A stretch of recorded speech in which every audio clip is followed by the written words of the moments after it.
Okay, so where we were last time, right, so what have we seen so far? So the idea we started with was that there's all these situations where adding some functors to type theory would be useful. And then yesterday, Felix talked about real cohesive HoTT, the idea being that what we want to do is have an intended model where the interpretation of every type has both a homotopy structure and a topological structure. In particular, there's a topological structure on the points and the paths between paths, etc. And so this is a sort of non-standard model of book HoTT in the sense that we interpret types in book HoTT as infinity groupoids equipped with extra structure, not just as sort of infinity groupoids. And then we saw that we can have the homotopy structure detected by the identity type as usual, and the topological structure detected by, it's not showing up very well, but that's a Blackboard bold R, so the real number static in real is arrow A, and then we can use a type constructor or modality called shaped to relate the two. And then Felix talked about how we have the topological circle, which is the subset of the plane that's distance 1 from the origin, which we kind of draw with points there in the sense that that type has lots of points. And we can also have the higher inductive circle, which we draw with 1 point in a loop because that's the free infinity groupoid generated by that data. And then the nice thing about these two circles is they illustrate what Felix drew in the diagram yesterday, which is that the topological circle has topological paths, but is an H set in the sense of homotopy type theory, while the higher inductive circle has homotopical paths, that is the kinds of paths that we talk about in synthetic homotopy theory or in the HoTT book, but is topologically discrete. And so this is showing that you can have one structure or the other. And then when we had the B of S1, that was an example of a type that Felix showed yesterday that has both kinds of structure. And so then the relationship between the two, which I think Felix will talk more about in the next talk after this, is that the shape modality relates the topological circle to the homotopical circle, and Felix used shape to give a synthetic formulation of the relation between covering spaces of and actions of the topological fundamental group. And so the cool thing here is that up until this kind of cohesive HoTT kind of perspective, we didn't have a way to talk about the fundamental group of a topological space, as a topologist might actually talk about it in the sense of a space that's the subset of the plane defined by x squared plus y squared equals 1. We could only talk about the homotopy spaces. And now we can connect the two and say things about the fundamental groups of the actual topological spaces using this synthetic methodology. Yeah. So this is called real cohesions? This is the real cohesion. So because you use real topological space of real number. Right. So cohesion in general is the idea. Cohesion in general is just this idea of like some adjoint functors in a diagram of 4 adjoint functors and properties. So it's an axiomatization. The particular real cohesion that Mike Schulman thought of in this Roberts fixed point theorem in real cohesive HoTT paper that we're drawing on here.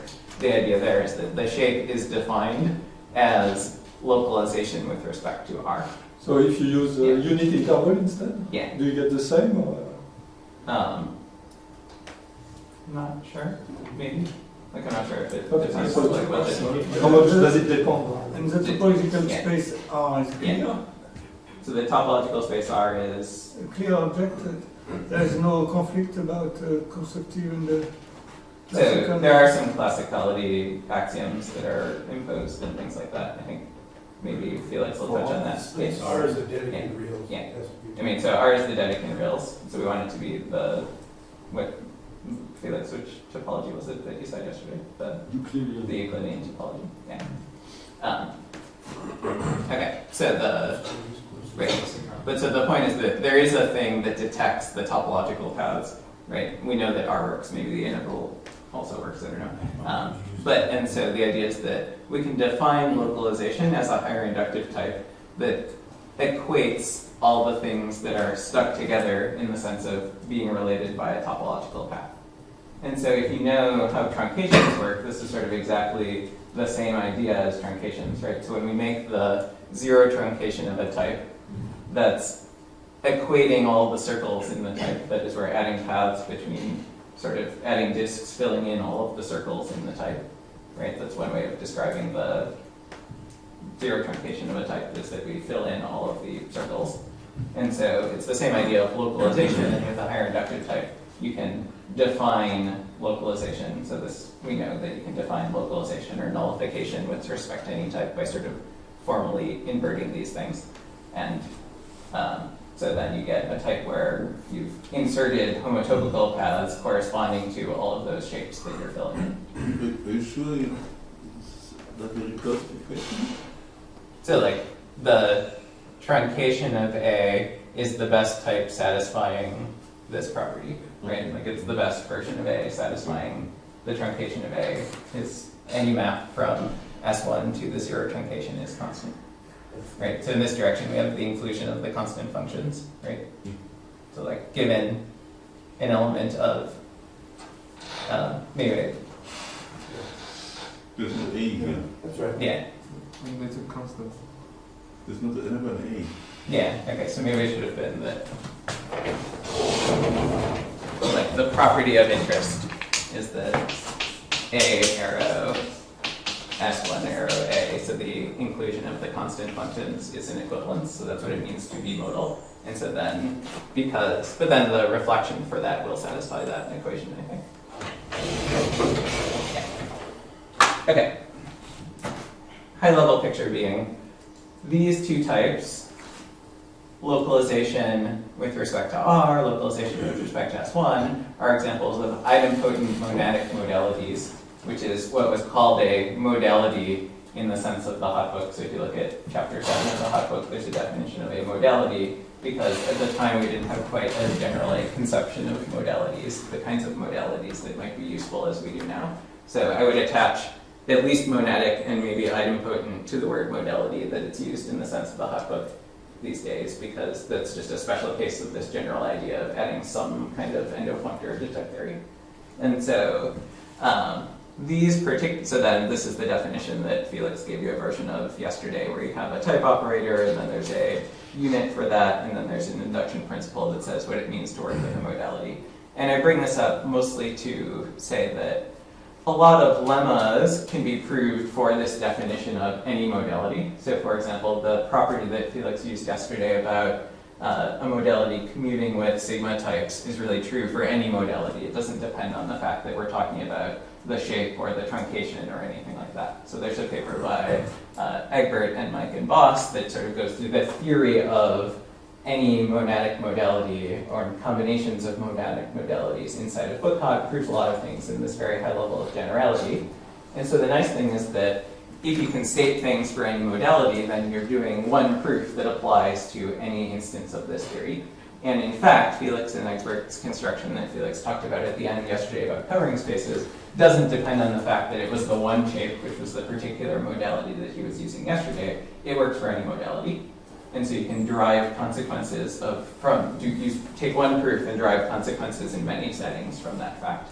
And I think we might see some more examples of that on Friday, where we apply the same theory in a different setting and get some different results. So the nice thing here is that we're working entirely within book HoTT. And here we were able to do that because the theorem that we happened to formulate, the thing about covering spaces, really just depended on having one monadic modality. But for other things, like what Felix is going to do in the talk after this, we really need to know that we have this shape modality and it's left adjoint to flat and some other things about it. So for example, to prove that the shape of the topological circle is the homotopy circle, we're going to need to know something about the fact that shape is left adjoint to some other functor, and we're going to use that in the proof. So the question then becomes, how do we get these comonadic modalities going inside of type theory? And you might think, well, we can state the theory of a monadic modality inside of book HoTT, so why can't we just turn everything around and state the theory of a comonadic modality inside of book HoTT? But Mike Schulman proved a no-go theorem, which says that so this definition, it doesn't matter what it is, it's just the dual of the previous definition, and it didn't really matter what that is, it's just a specification of a certain kind of type.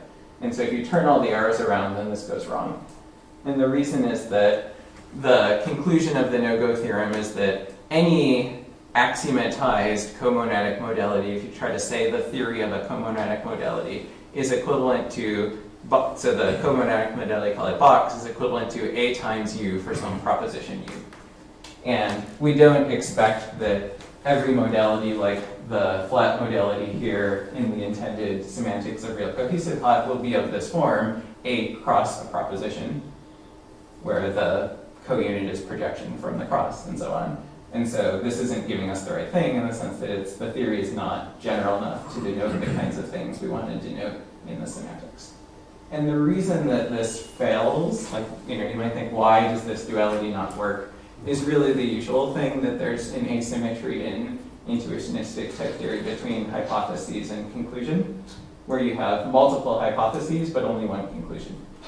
And so a monadic modality, the statement of the universal property of that, enforces that the one single conclusion is modal. If you turn the definition around, then in sort of the obvious way, what you end up saying is that to define a map from some B into box A, it suffices to know that B is modal.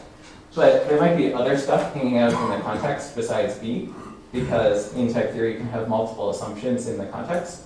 And so you're only controlling one assumption and leaving the rest of them uncontrolled, and so that's how this goes wrong. So somehow we need to change the type theory in such a way that we get control over these assumptions. And so the question for today is how to add this flat modality. Sometimes we'll call this a comonadic modality, but I'll use the word modality for any of these endofunctors. So the question is, how do we add flat and how do we add sharp if this is the kind of thing? And the only solution that we know, because of this no-go theorem on the previous slide, is that we need to change the doctrine, that is, the language of types that we think of as determining the fundamental kinds of categories that we interpret the language as. We can't do this by just defining a theory, as far as we know, inside of Licata that in the same doctrine gives us these comonadic modalities. Okay, so that's motivation for talking about the framework that we use for adding functors to type theory. So I'm going to seg a little bit into talking about the tool that we use to develop type theories like this particular one. And then hopefully by the end of the tutorial today have arrived at the particular proof theory for these particular modalities so that Felix can use them in the next talk to do some synthetic mathematics. All right, so how do we add modalities to type theory? So an example is this picture, which is sort of our running example of, I have a couple of endofunctors on these topological infinity groupoids where one's an idempotent comonad and the other is an idempotent monad. But another kind of picture we might potentially want to talk about other times would be something where you've got two different categories, cohesive spaces sitting over spaces, and then maybe three, an adjoint triple or something like that. And so we want to design a framework such that we can talk about either this or any other diagram that you can write down. Right? We want to be able to say, if you write down a diagram of functors, then here's a type theory for that diagram of functors. And this is the idea of a framework for specifying doctrines that I talked about last time. And the reason that we want this is that, well, we imagine in all of these examples of adding cohesion to type theory that there's a whole lot of different but similar looking circumstances. And we don't want to have to do the hard work of proving initiality and proving normalization and things like that for each one individually. We want to sort of crank them all out of one general machine. So what I'm trying to do here is really to codify the kinds of things that a type theorist does when they design a type theory for a particular modal circumstance into a type theory itself of type theories, so that you can get individual instances out by just writing down some constants and generating constants and axioms and things like that, and not designing a whole new syntax every time. So what do we need to do to specify such a diagram? Well, we need to be able to talk about multiple modes of types representing different categories and the morphisms in each. Because in this picture, for example, we have the category of cohesive spaces and the category of spaces, and each of those has a notion of objects and morphisms in them. And we need to be able to talk about some functors between them, because in this diagram there's some functors between them. And we need to be able to talk about natural transformations between the functors in order to say something like, I have two adjoint functors, or I have a monad or a comonad. We'll need some natural transformations. So this led us to say that a mode theory, which is going to be a theory in the framework which specifies a particular doctrine, that is a particular type theory, is going to be just a 2-category. The idea being a 2-category is a setting where you can say, I have some objects and some morphisms and some 2-cells. And the idea is that the theory of a particular 2-category, the doctrine of a particular 2-category, is going to be a pseudo-functor from that 2-category into cat. Which is just to say that for every object of the diagram, you get a category. For every morphism in the diagram, you get a functor. And for every 2-cell in the diagram, you get a natural transformation. Okay? So, to illustrate this with an example, if this is my intended setting that I want a type theory for, then I just write down this diagram as some syntax for a 2-category, meaning that there's one category here of cohesive spaces, so I have one generating atomic type or object of the category, 2-category C. And there's 2 functors in this picture, so I have 2 generating symbols for functors, which I'll call flat and sharp because there's 2 functors named flat and sharp. And then in this particular case, flat is a comonad, which means we need a co-unit. And if you want to say a co-unit internally to a 2-category, then it's a natural transformation from the functor to the identity functor, which is just going to be a 2-cell in the 2-category from this to the identity on C. And then in this case, sharp is a monad, so we need another natural transformation there. And then we can spell out by looking at the semantics what the composites are supposed to be.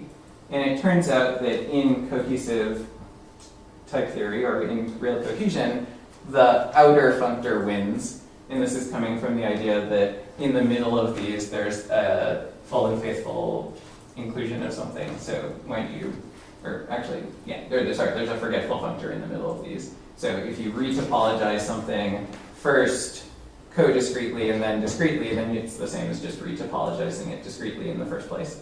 Because if you forget the topology and then equip it with the codiscrete one, and then forget again and equip it with the discrete one, then you might as well have just forgotten once and equipped it with the discrete one in the first place. But this just follows from this idempotent and monadic properties? Or is Yeah, that exactly. more? Yeah, that's, Okay.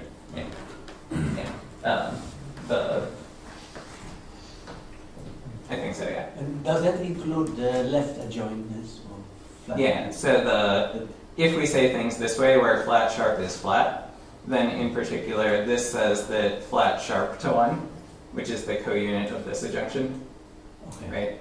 Yeah. Yeah. So, I mean, there's a little bit of analysis that you do to kind of try to come up with the simplest, strictest description of this picture that you can write here. And the reason that we want the simplest, strictest description is that this is really specifying the syntax, not the semantics. And we want the context in our type theory, the things that play the role of context, to be stricter than the types. So we want things to behave as strictly as possible on the context, and then we'll see later that what happens is we could then get weak things on the types from strict operations on the context. And yeah. With this idempotent thing, This has forced sharp to be the monad structure, as it were, induced by the comonad structure. Yeah. Agreed. Yeah. And we're going to have a better way to do that in a second. Yeah. You're still writing down the triangle identities. Yeah. Plus triangle, yeah. Can you write it down? It's in the paper. It says that, well, it's the triangle identity. It says take either, all it says in this case is take either of the unit or the co-unit, whisker it with the function on either side, and it's the identity. That's all it says. Yeah, so, right.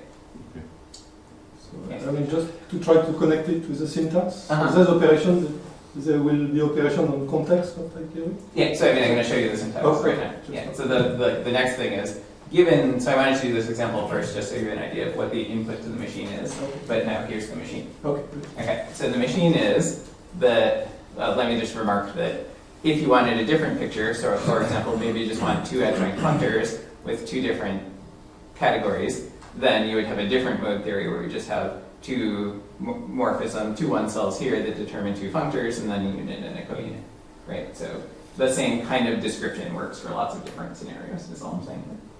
Okay, so now here's the machine. So the not nice way to do it is to say, well, we intend to be working in the doctrine of a pseudo-functor from the mode theory into cat.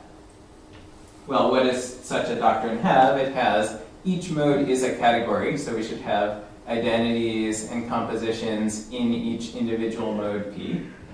And then each mode morph, each one cell in the two category determines a functor. So if you have a type in the category P, then you have the image of that type in the category Q.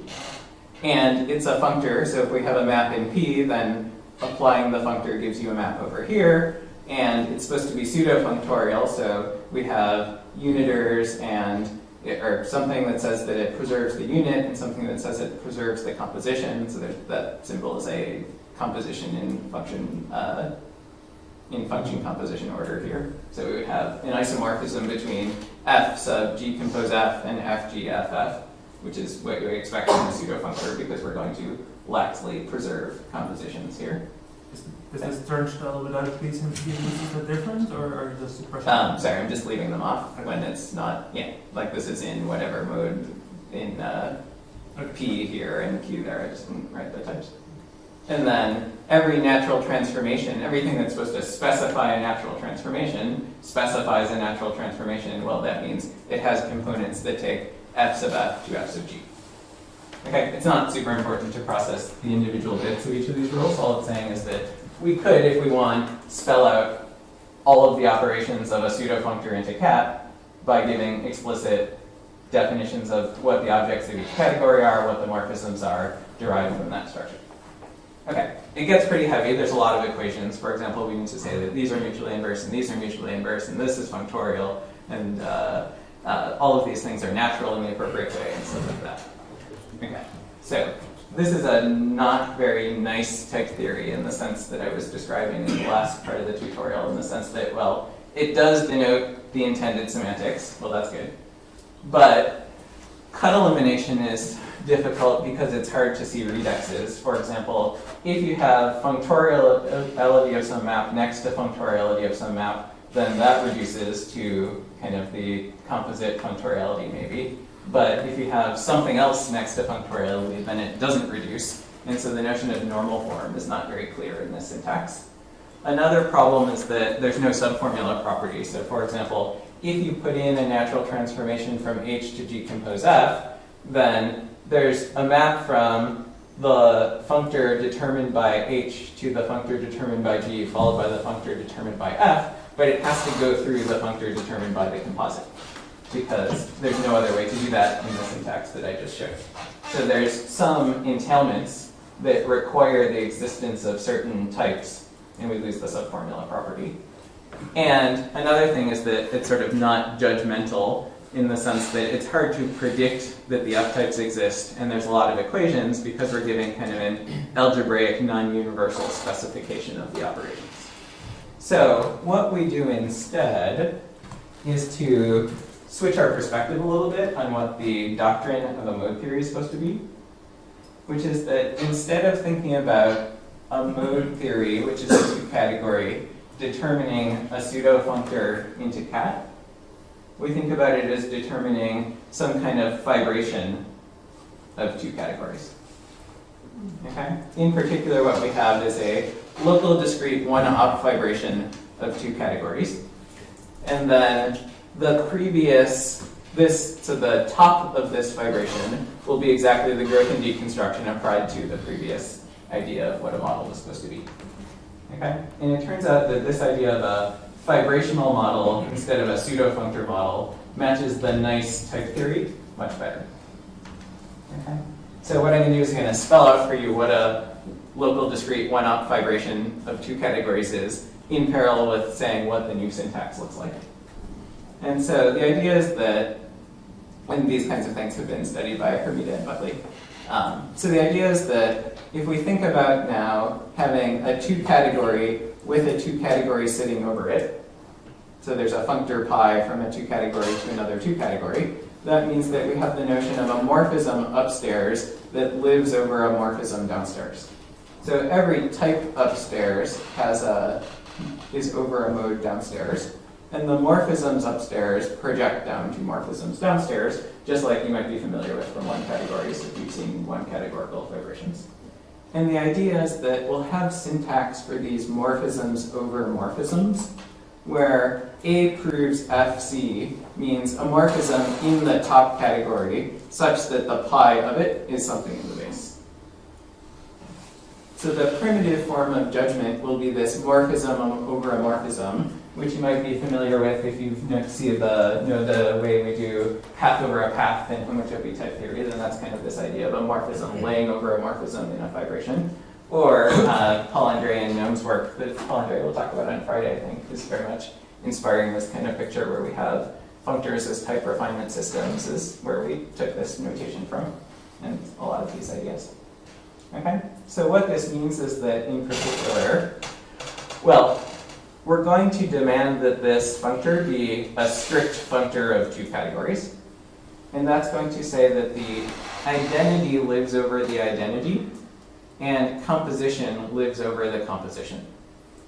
Okay? Because the functor preserving identities and compositions means that the image under pi of the identity is the identity, and the image of a composition is a composition.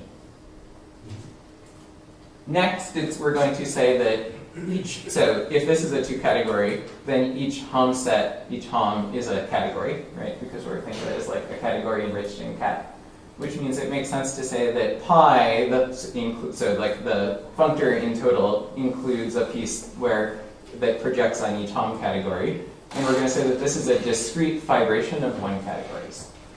And the idea that saying that pi is a discrete fibration of one categories, well, in particular being a fibration of one categories, is going to give us this rule, which says that if A proves B over G, and I have a morphism in the base from F to G, then A proves, oh sorry, that should be B there, A proves B over F as well. So I didn't mean to change the type there, it should be the same type, but just changing G to F.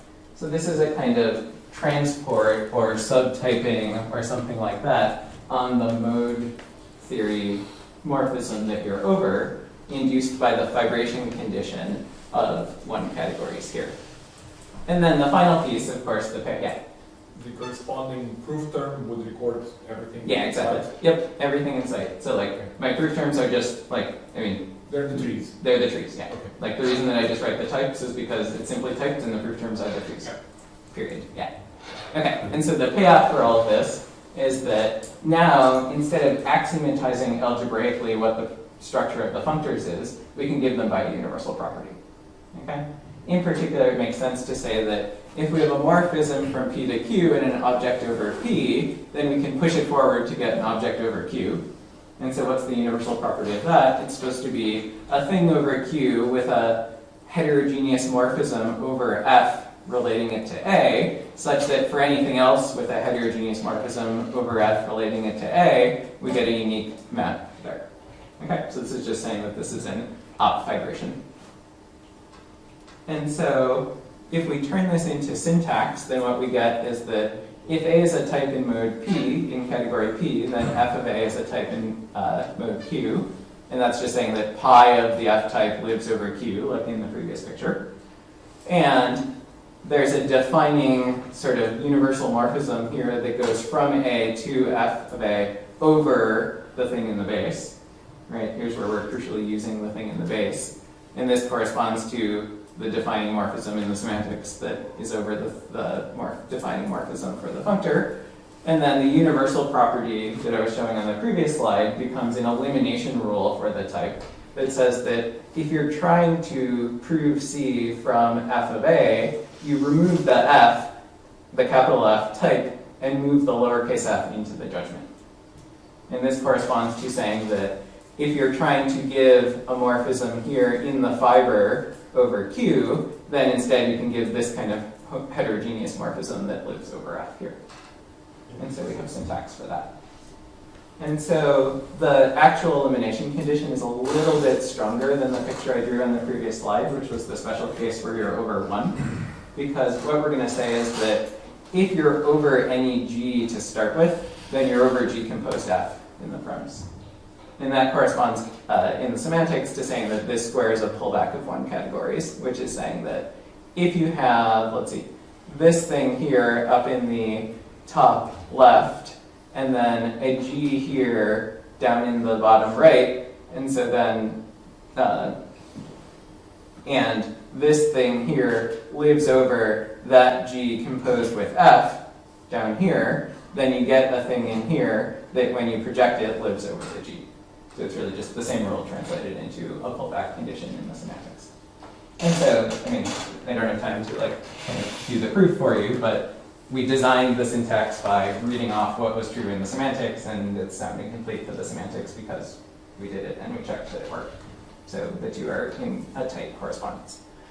Okay, so now all told, then what we get is a framework where we have these 5 rules, and then 1, 2, 3, 4, 5, 6, 7 equations turns out to specify things. And the form of the equations, without getting into the details of all of them, are that up here you have unit and associativity laws on these identity compositions. Here you have certain equations saying that this action of a natural transformation preserves identities, compositions, and horizontal compositions, because we have structure in the 2 category that's acting on the derivations, and we want that to be preserved strictly. And then down here we have beta reduction and eta expansion rules that say, for example, if you go from A to F of A, and then from F of A to C, so that's this equation, then what you get out is this. And if you think about what the composition rule is up here, then it's exactly the thing such that the premise is exactly the thing to spit out. So beta reduction works in sort of the obvious way. And then we have an eta expansion rule that says that any map out of an F type is the same as the premise here. Yeah. You're switching notation or something because you've got some semicolons on one side. So this is a notation for the cut of a derivation little a of this and a derivation identity here. Okay, so the A's and B's are derivations. Yeah, so these are supposed to be the trees, right? Because we need notation for the trees in order to state equations on the trees. Okay. Yeah. I mean, it's all in the paper if you want to see the actual details. The main point was just to sketch that there is an equational theory here. Yeah, I'd like to understand what these equations are about. Yeah, They are yeah. about. Yeah, they're about the terms of the type. Yeah. Okay. So the semicolon is the name of the rule there. So that's, yeah, this rule is called semicolon, this rule is called id, this rule is called S star A, and these rules are called R and L. Yeah. Okay. All right, so, I mean, what I'm going to do then is now instantiate this with our running examples so that you can kind of see how the machine works. So the main point in general is that in the syntax, you can play out the proof that a locally discrete one-out fibration corresponds to a pseudo-functor cat, which means that in syntax we can prove that all of the things I wrote down before in sort of the verbose axiomatic description of the semantics are actually true theorems constructions in the type theory. So if you want, say, an isomorphism between FG compose F and FG FF, then you can derive that from the previous rules by doing some programming with these intro elements. So we have all of the structure we had before, we've just organized it in a nicer way. And so if we feed in our description of a diagram of categories and functors from this running example, then, for example, we want to be able to prove that this specification that flat flat is flat, in fact tells us that in the syntax we can construct an isomorphism between the flat type applied twice and the flat type applied once. And so one way we can do that is we can start by going from flat flat to flat and say that the left rule says that it suffices to give a morphism from flat A to flat A along flat. That's the left rule for the F type, says move the morphism that you're over into the judgment. And then from there we can observe that, well, there is a morphism, the identity from flat A to flat A that lives over 1, and the co-unit that we put in says that if you know something over 1, then you know it over flat.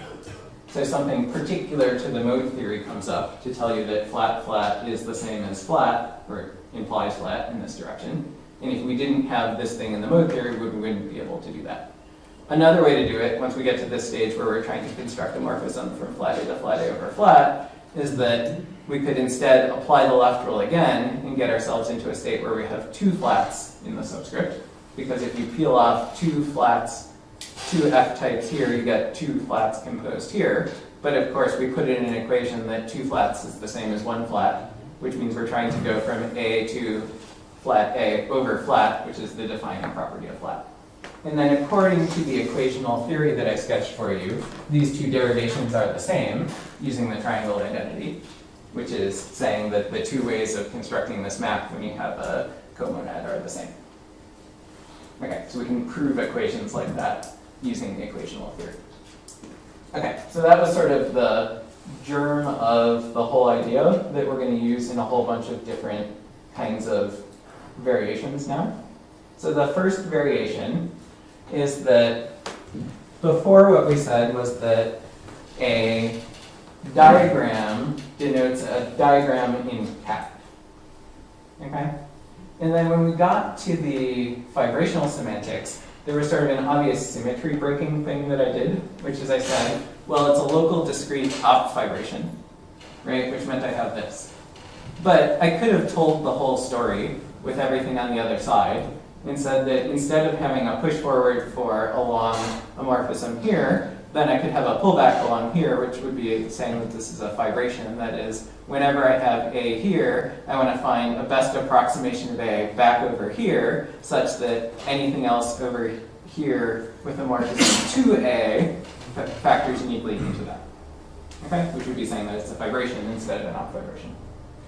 And we're going to now switch perspective, so that I can give syntax for that. I take the rules that I had on the slide before, turn all the arrows around, and I get the rules for the dual types there. So there's no surprises there. It's just literally everything down here with everything switched around there. And so this is sometimes called a Fitch-style modal type theory, or modal lambda-calculus, which you'll see in Voss's talk tomorrow. These right adjoint types. Why is it called that? Because someone named Fitch studied them previously. Someone named Fitch a long time ago. Yeah. It's not that same Fitch, is it? I'm not totally sure. Boss? That person doesn't have anything to do with it. I got it. It's monolithic. It's inspired by Fitch-style proof theory. Yeah. It's not. Yeah. I mean, Fitch didn't do this Kind of a He did have a proof theory for modal logic, and now. If it's not Fitch, then it's Gauss. Okay. Okay, so now suppose we have both of these. We can deduce that the following three things are equivalent. A map from A to the right adjoint of C over here, a map from the left adjoint of A to C over here, and a heteromorphism from A to C over here. So in the type theory, the following judgments correspond. A to UC, A to C along the morphism in the base, and FA to C over in this category here. So the rules just tell us that we get an adjunction. So what we've done is to switch our perspective from a diagram here representing a diagram in cat to a diagram here representing a diagram in adjunctions. So you can make the two categories, adjunctions, and morphisms of adjunctions, compatible pairs of natural transformations. And our diagrams here could be interpreted there instead. And so what we're doing here is we're talking about the doctrine of a locally discrete bifibration instead of a locally discrete op fibration or fibration individually. And that corresponds under the growth and deconstruction to the pseudo-functor from M to adjunctions rather than cat. And if we make that move, then the payoff is that our, for example, from the rules here, these and these two equations, before we got all of this stuff and a whole bunch of equations, and now we get all of this stuff for the right adjoints and 2 times a whole lot of equations, right? Because we can prove everything that we had for the left adjoints and everything we had for the right adjoints and all of the equations of naturality and stuff like that for all of them. And when we do that then, before our specification of this picture involves saying, I have a functor here and a functor here and a co-unit and a unit and these equations, well, if we look at this diagram, the diagram that generates this data in adjunctions, we have half as much to say. Because instead what we're saying is that we just have a category and the thing generating the whole adjunction, and that thing, the left adjoint part of that is a comonad, and the right adjoint part of that is a monad. And so we say that by giving the diagram that looks like just one functor, which is a comonad, because the single generating thing here determines both the left adjoint and the right adjoint types, which we'll call flat and sharp respectively, along with the fact that their adjoint comes for free now. And the co-unit here, which is a morphism from flat to 1, is going to give us both the co-unit from flat A to A and the unit from A to sharp A. So here we're baking in exactly the fact that the monad and the comonad are sort of determined by the same I data. think this is what Martin Hyland said 10 minutes ago. Yes, it is. Okay. Yeah, exactly. Yeah. So the reason that we want to make this move is that it behaves much better theoretically as well, in the sense that now we have one kind of modality that's what's called positive and one that's called negative. And so we can sort of natively have the idea that they behave differently on different sides and use that rather than trying to encode it in the mode theories here. Okay, so now that we've got this symmetric situation, the final piece that I want to talk about is now how do we get from, if you want to talk about spatial type theory, in some sense we're already done, because you can write down this mode theory and feed it into the machine, and now you've got a proof theory. But what often happens is that you can make sort of, without loss of generality, simplifications of your rules. And if you're familiar with type theory, you already know this. So for example, when you write down the usual rules of type theory, every time you have a rule that has two premises, you contract the whole context and send the whole context up to both premises. You could, in principle, split the context and send part of it up to different parts of the tree, but without loss of generality, you can just maintain this discipline where we always contract everywhere possible, and then we can only at the leaves. And this is exactly the kind of idea that we don't need to apply these natural transformations anywhere. We might find specific spots where it suffices to put them. And so the final step that we do is to try to simplify the framework instantiated with the mode theory into a specialized calculus for a particular circumstance. So the kinds of moves we make are to eagerly reduce mode morphisms, to only allow certain cuts into these defining morphisms here, and to restrict the use of the natural transformations to certain points in the terms. And by doing this, we'll get a nicer proof theory for a particular circumstance. So let's think about the variable rules in this case. So I'm going to write x for the identity just so I can have a name to say other than 1 here. So if I'm trying to prove A from A, then that's fine, right? Because that was one of our rules, was that we had the identity over the identity. That was the strict functoriality of the pseudo-functor. If I'm trying to prove A from flat over flat, well, ordinarily that wouldn't be possible. But in this circumstance, I have a co-unit from flat to 1, and I have this idea that if I'm trying to prove something over flat, then I can prove it over 1 up here. So this rule is in fact sound here because we have this co-unit, which says that if I think of having a variable or a flat variable, I can use both variables and flat variables because flat is a comonad. If flat were a monad instead, then I wouldn't be allowed to do this. I shouldn't be able to use something like that to get from, because if you put this on the left, this is saying I can go from flat A to A. And so if we kind of, I won't get to talk about the framework we use to do n-area type theories until tomorrow, but if we sort of foreshadow that by sort of doing these rules with multiple variables at once, this becomes a rule that says, if I divide my variables up into the ones that are tagged with flat and the ones that are tagged with the identity, then when I have an identity variable, I can use it, and when I have a flat variable, I can use it. So the notation that Felix will use in his talk is that these are the variables that are along flat, and these are the variables that are along 1, and we write a bar between them and group all of these over here and all of these over there, just to have a simpler notation than writing flats on the turnstile for each variable. Okay? So this justifies two rules that you might know if you've seen Fanning-Davies' dual context presentation of modal logic, or if you've seen Mike's spatial type theory already. It says you can use both this kind of variable and this kind of variable. And this one is really the identity, and this one is really coming from use of the co-unit. Okay, next for the flat introduction. If I'm trying to prove flat A, a along a variable that's sort of over 1, along 1, then if we think about the cut principle for the framework, we discover that we're out of luck here and we can't do that. And that's because cutting a proof from C to A that's over 1 into the canonical map from A to flat A over flat gives us something that's over the composition by the strict functoriality of the pseudofunctor, which says that the conclusion is over flat.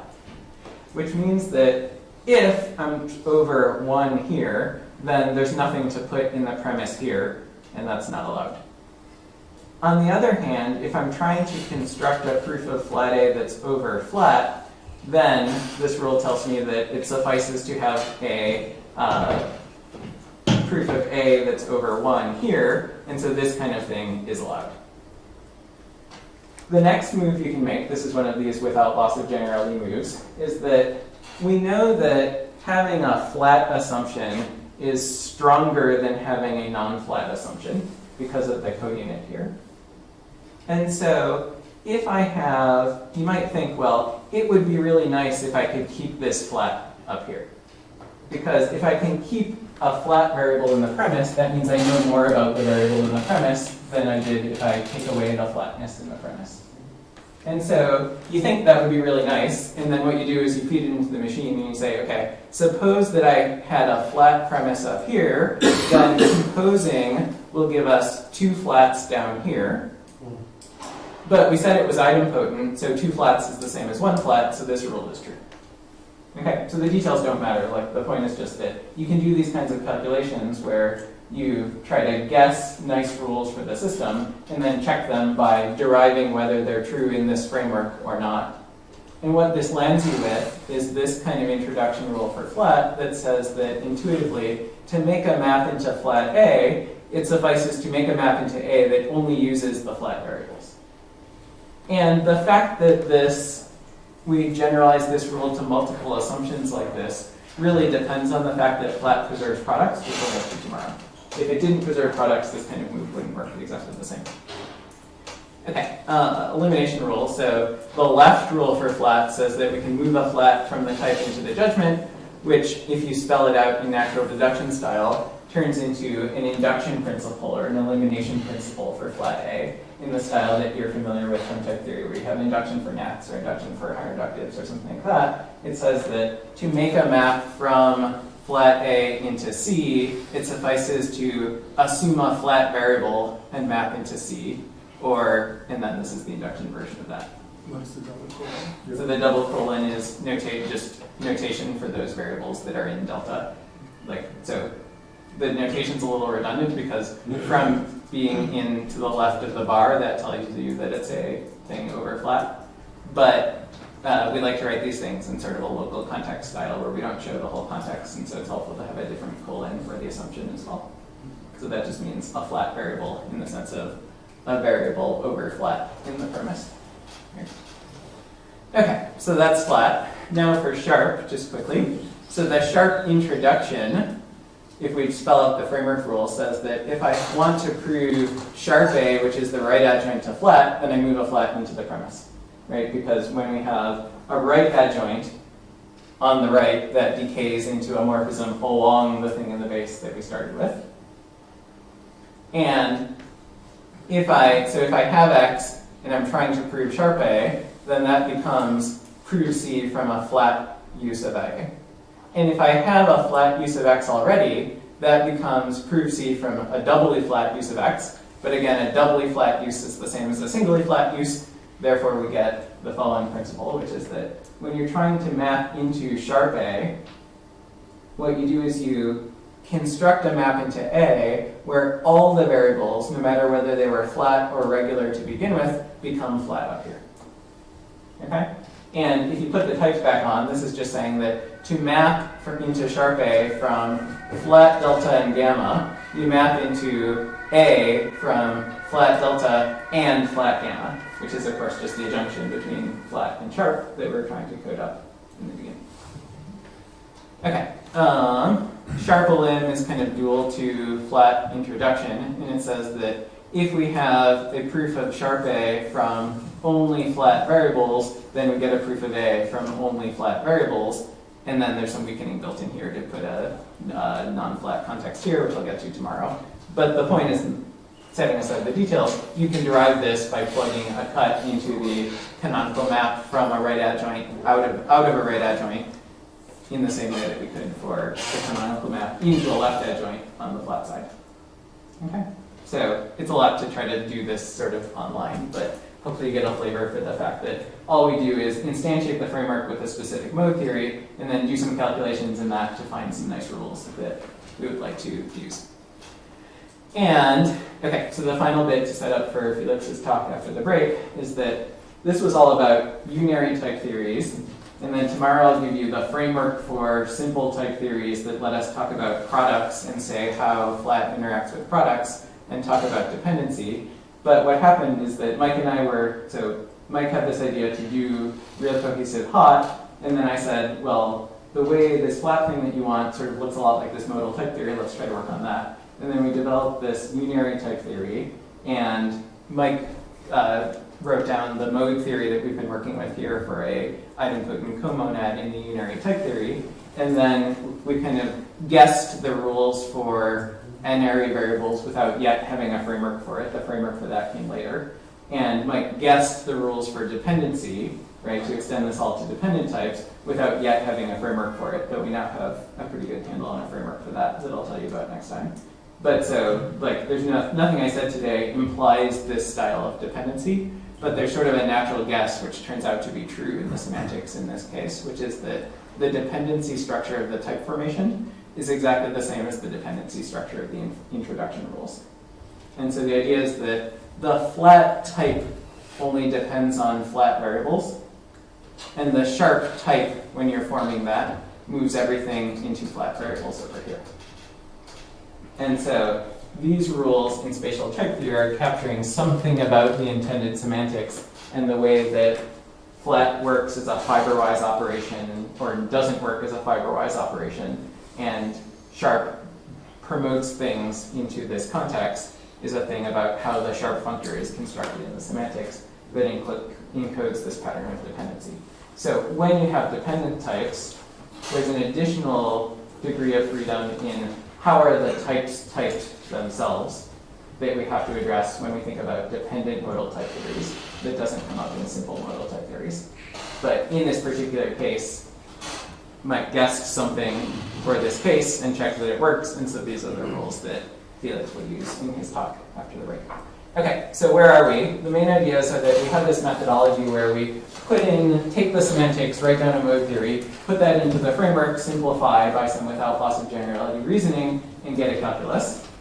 And the main point is that when I explain modal type theories, especially to category theorists, there's often a sense of like, well, I've just gotten used to type theory and having these variables in the first place, and now you're telling me there's two flavors of variables, and you can use these in these places, and it's all very mysterious. And what I hope to do with this kind of framework is to make the point that there is a methodology to this stuff that sort of proof theorists and type theorists have sort of done in lots of examples over many, many years. And I'm trying to encode that in such a way that it's sort of packaged up so that you can use it when you need one of these type theories. And to make the point that these modal type theories aren't really ad hoc.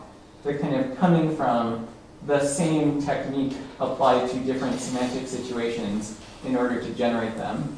And in particular, the judgmental formulation, rather than the axiomatic formulation, where we just put in the functors and axioms about how they interact, is really not just a proof theoretic idea about like, well, I like this syntax better than that syntax, but it's coming from this vibrational or bifibrational perspective on what the semantics should be, which is equivalent but different than the pseudo-functorial semantics of what the semantics should be. And so there's really a tight correspondence here between the judgmental syntax and a particular presentation of the semantics, which says that this judgmental syntax sort of has an analog over in category theory and isn't just about the notation that we use to write these things down.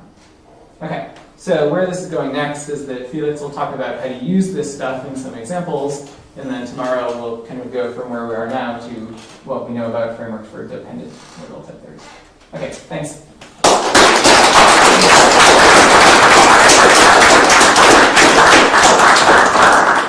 Questions?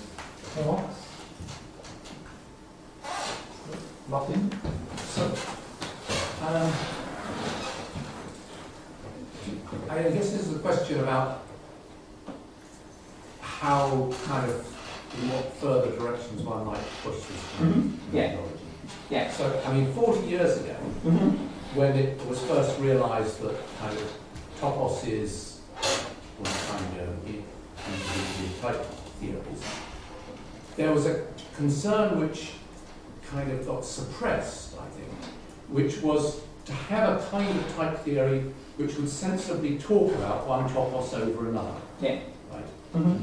To start with, just via a geometric morphism. You know, one would be quite happy to enrich the geometric morphisms, things like that.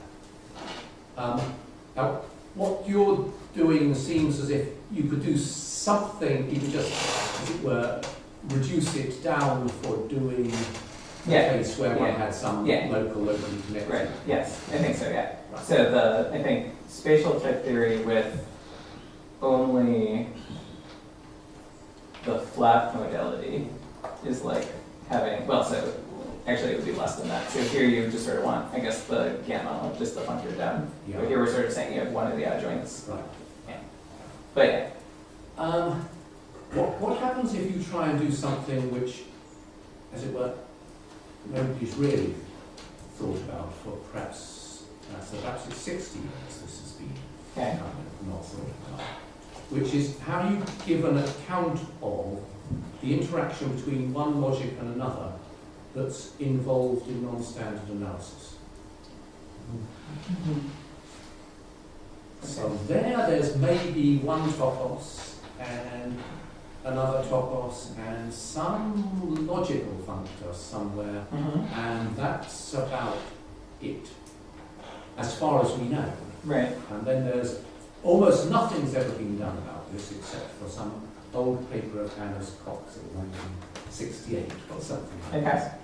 But it's a really big problem because nobody understands non-standard analysis at all. Because they don't have a syntax for talking about this kind of thing. Yeah, I mean, it'd be very just whether it fits in or whether. Yeah. I mean, you've got a very flexible kind of conception. Yeah, exactly. And, I mean, you're without loss of generalities or ingenious stuff. So a lot of experience. I just wonder. Yeah, I think I don't know enough about the situation to comment on that. Nor does anyone. Yeah. Well, I know something about it. I know something about it. I'll just remind you that the origin of this idea is a paper by Amos Scott, Lars Birkendahl, and me with the sharp flat calculus to describe local maps of topos. Yes. So there we systematically develop a modal logic like this. To describe exactly that situation that we're talking about. And then we did a little bit more later on, just to do an arbitrary geometric morphism is, if it's surjective, is of course a comonad on the domain. And then we did a modal logic in the internal logic of the topos, which is comonadic, so a box to describe the geometric morphism. I studied that quite carefully. So that's, I think it's fair to say, the origin of this idea. It's just that this is now lifted to infinity toposes and on steroids and so on. So it's not a coincidence. Yeah. Okay. So in principle, you could think of a proof assistant that's going to give you all of this, right? Yeah, I mean, that's one thing I like my PhD student Mitchell to work on is implementing some prototype for some of this so that we can write down. I mean, the idea would be you write down the stuff we write down, which is like, I'd like these functors and these natural transformations, and then write down so that without loss of generality, then would just become tactics or derived rules that say that if I have this, then I get that, and then you'll be able to work with that. And the question is, how do you automate? So like right now, we're sort of thinking of the mode theories as really semantic things, right? So we're not insisting that they be decidable. Like you could encode a word problem on groups in your mode theory, and then like your type checking would be undecidable. I mean, in all of the examples we written down, there's like 4 morphisms at most, and like, you know, maybe 1 2 cell in every home set or something like that. I mean, they're all very tiny because we just imagine a few functors. But yeah, I mean, I think there's questions about how you would implement this in general. But that'd be cool. I mean, just to make a connection with what you're saying, in fact, this idea of refinement type systems and the idea of the notation comes from effect calculus. So it's a bit hidden, but in fact, it's a generalization of the idea of classic category. So when you say that the map from A to B is labeled by M or F here in that case, it's really the idea that you want to generalize the construction of a classic category where F would be a monad to situations which are more general, where you have different objects and different colors of types. And so it would be interesting from that point of view to connect, for instance, systems like F that you developed and try to understand how they are connected to these new ideas. Yeah, so when we get to tomorrow, there'll be some substructural type theories in the mix as well, and so we can think about effects and substructurality and stuff in the second framework. Yeah. Well, to answer one question, we're continuing this line of work what Steve also mentioned, to have the one proposal from another. I'll talk about this tomorrow. Two questions. How much did you prove about the syntax, or do you have anything about universals? Sorry, what do we know about the syntax and subcalculus and meta theory? Well, today I just talked about a unary calculus, right? And so like there's two papers that have been published on this. One of them does a unary calculus, another does simple types. We have work in progress on dependent types that I'll say a little bit about tomorrow. But for the one that I talked about today, we proved that the syntax is sound incomplete and proved cut elimination and checked all of that, checked the cut elimination in AGDA, and so that's all like, and proved that all of the pseudo-functor stuff is actually provable in the syntax, so it's all been very well studied. For the simple types, we've proved cut elimination and checked the semantics, but only on paper, and then for the dependent types, we're still designing the syntax, so we haven't proved anything about it yet, but we have a pretty good handle on how, basically like what I'll say tomorrow is that you just take this same picture and generalize it by changing, not by changing the picture of something over something, but just by changing the picture of what the somethings are to different settings. So instead of a fibration of two categories, we'll have a fibration of multi-categories, which will give us multiple variables. And so it's kind of clear how it should scale to dependent types because it's the same idea kind of instantiated in different ways. And universals? It hasn't, I mean, we're still working on the dependent types, so we don't know anything. Universals are just outstanding. Yeah. No, it's not. I mean, I don't know that the modal stuff, it's not clear to me that universals fit into the doctrine as opposed to the theory. That's one way I would say it. Yeah. Yeah, good. Maybe a question for Paul and Luke, actually. Is this a more generalization of linear, non-linear logic?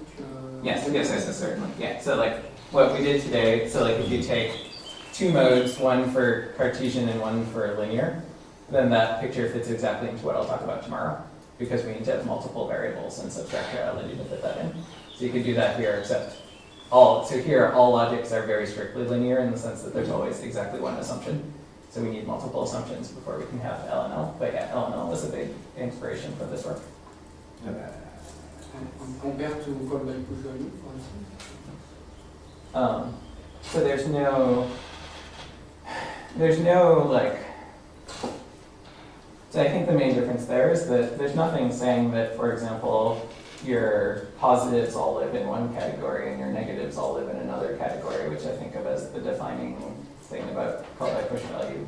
Whereas here, like, all of your categories might have both products and exponentials and stuff like that, which is sort of a different application. But you could say that this line of work is also an attempt to understand the notion of polarities in logic. Your first talk about tensor and so one problem we had is that the tensor is positive and we didn't know why, and now we understand why. From the category point. Right. So not to spoil it too much, but tomorrow tensor will be exactly one of these F types, but a binary one instead of a binary one. No? Okay, thanks again.